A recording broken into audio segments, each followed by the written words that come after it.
নমস্কার বন্ধুরা, আবারও একটা নতুন রেসিপিতে সবাইকে অনেক অনেক স্বাগত। তো আজকে আমি মিষ্টি বানিয়ে দেখাবো। দেখেই বুঝতে পারছেন কতটা সুন্দর হয়েছে মিষ্টিগুলো। তো এই লাল আলু দিয়ে, যেটাকে আমরা সাগরকন্দা বলি, সেই আলু দিয়ে আমি আজকে মিষ্টি বানিয়ে দেখাবো। আলুটাকে ভালোভাবে সেদ্ধ করে নিয়েছি, এবার খোসাটাকে এভাবে ছাড়িয়ে নিচ্ছি। এভাবে ছাড়িয়ে নিতে হবে। আর এদিকে আমি ছাড়িয়ে নিচ্ছি, অন্যদিকে আমি চিনির রসটা বানিয়ে নিচ্ছি। তো যতটা চিনি নিলাম তার ডবল আমি এখানে কিন্তু জল দিয়ে একটা পাতলা চিনির রস বানিয়ে নেব। এবার জলটা আমি দিয়ে দিলাম,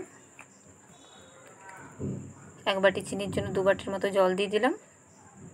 এবার এতে একটু এলাচ গুঁড়ো দিয়ে দিচ্ছি। একটা গুঁড়ো করে রাখা এলাচটা আমি এখানে দিলাম, আপনারা চাইলে এলাচটা ফাটিয়েও দিয়ে দিতে পারেন। দিয়ে এবার ফুটতে দেব। আর সিরাটা খুব ঘনও করব না, জাস্ট চিনিটা গলে গেলেই আমার সিরাটা রেডি হয়ে যাবে।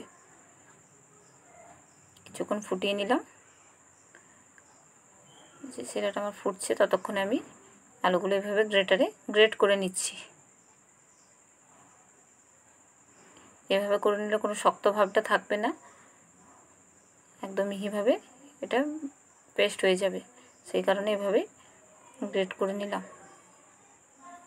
দুটো আলুকে এভাবে আমি গ্রেট করে নিচ্ছি।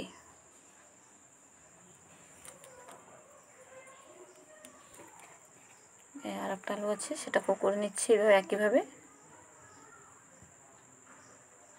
দুটোই করে নিলাম। এবারে 2 চামচের মতো এখানে আমি ময়দা ব্যবহার করছি, আর 2 চামচ গুঁড়ো দুধ। একই চামচ মেপে আমি 2 চামচ গুঁড়ো দুধ, 2 চামচ ময়দা ব্যবহার করলাম। আপনারা চাইলে গুঁড়ো দুধের পরিমাণটাও বেশি কম করে নিতে পারেন।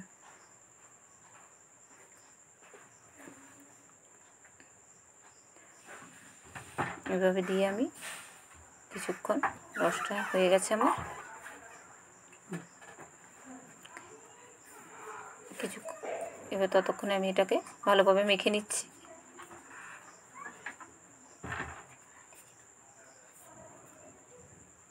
এভাবে মাখার মধ্যে কিন্তু কোনো রকম জল ব্যবহার করা যাবে না। এভাবে আমি করে নিচ্ছি। দেখুন কি সুন্দরভাবে মাখা হয়ে যাবে এটাতে।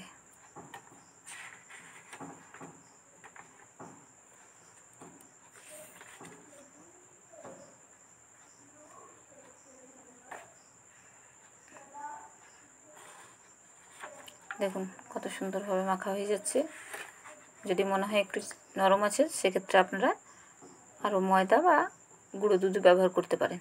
এবার ওটার থেকে হাতটা ভালোভাবে ধুয়ে নিচ্ছি, এভাবে বলের শেপ করে নিচ্ছি, গোল গোল করে নিচ্ছি। তো আপনারা যে যেমন শেপ করতে পারেন। আমি এভাবে, যেহেতু গোলাপ জামুন বানাবো, তাই আমি গোল গোলই করে নিচ্ছি। আর মাখাটা দেখে বুঝতেই পারছেন, খুব বেশি নরমও না, খুব বেশি শক্তও না। এভাবে মেখে নিতে হবে। কড়াই ততক্ষণে তেল বসিয়ে গরম হতে দিয়ে দিয়েছি। তেলটা ভালো মতো গরম হয়ে যায়। এবার আমি তৈরি করে রাখা মিষ্টিগুলো দিয়ে ভেজে নেব। আর প্রথমে গ্যাসটাকে বেশ ভালোভাবে, তেলটাকে ভালোভাবে গরম করে নিতে হবে। তারপর গ্যাসের ফ্লেমটা কমিয়ে মিষ্টিগুলোকে আমাকে ভেজে নিতে হবে লাল লাল করে। আর এটা একটু সময় নিয়ে করতে হবে।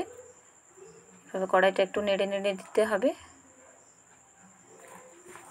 আর একটা পোরশন ভাজা হয়ে গেলে তবেই আমি কিন্তু নাড়ব।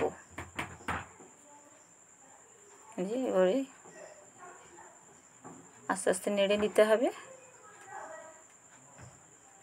দেখুন একটা পাশ লাল হয়ে গেছে, এবার অন্য পাশটা এভাবে লাল লাল করে আমাকে ভালোভাবে ভেজে নিতে হবে। আর আমার রান্নাগুলি ভালো লাগলে লাইক, কমেন্ট, শেয়ার করতে ভুলবেন না। অবশ্যই চ্যানেলটিকে সাবস্ক্রাইব করার জন্য অনুরোধ রইল সকলকে। আর যারা ফেসবুক থেকে দেখছেন, তারা আমার পেজটাকে ফলো করার অনুরোধ রইল। এভাবে উল্টে পাল্টে আমি ভেজে নিচ্ছি।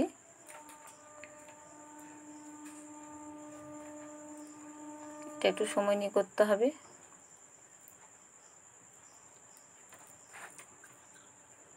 আর বেশ ভালোভাবে আমাকে কিন্তু ভেজে নিতে হবে।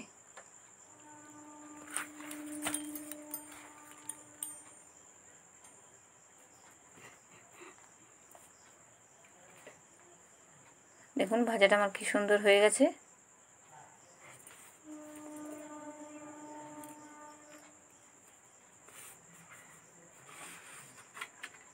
এবার আমি উঠিয়ে নেব।